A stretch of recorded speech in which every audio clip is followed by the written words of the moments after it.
అందరికీ నమస్కారం. మోదుగాకు డొప్పలలో పత్తి గింజలు పెట్టి మొలిపించిన ప్రయోగం అందరికీ తెలిసిందే.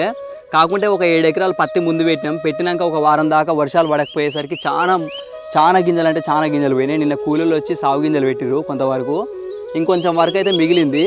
అమ్మ ఉండి ఆ ఎకరం దాంట్లో వీటి కోసం ఆపిన ఎకరం దాంట్లో కందులు పోద్దాంరా, వీళ్ళ గింజలు బాగా పోయినాయి కదా, ప్రజెంట్ అయితే ఆ మొలకల్ని మొత్తం మిగతా దాంట్లో కూలీలు పెట్టిన కాడికి కాకుండా ఇక మిగతా దాంట్లో ఏదైతే మిగిలిందో దాంట్లో పెడదామని చెప్పింది.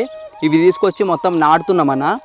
మీరిగిన ఏం చేయరు అని అంటే, ఏమైనా సాగు మొలకలు అంటే సాగు గింజలు పోతాయి కదా పత్తి గింజలు పెట్టినాక, పోయిన కాడ ఇట్లా ముందే పెట్టుకోరు. ఇవాళ రేపు పత్తి గింజలు ఇంకా పెడుతున్నారు. ఇట్లా కొన్ని పెట్టుకుంటే వీటితో పాటు పెట్టిన మొక్కతో పాటు ఆల్రెడీ ఎదిగి వస్తుంది. సో ఆల్రెడీ ఇది పెట్టిన రోజు ఇది పెట్టుకోరు అనుకో, ఇట్లా మొలకలు మనం పెట్టేటప్పుడు వివిగిన పెరిగిపోతాయి. ప్లానింగ్ చేసుకోరు ముందే. వీడియో నచ్చినట్లయితే లైక్ చేయండి అన్న. ఖచ్చితంగా ప్లానింగ్ చేసుకోరు, చాలా బాగుంటుంది. మీరు చూస్తేనే ఎంత మంచిగా ఉందో నీట్గా మొక్క. వీటితో పాటు ఎదిగిపోద్ది. మొక్కకు సేమ్ ఏజ్ ఉంటుంది.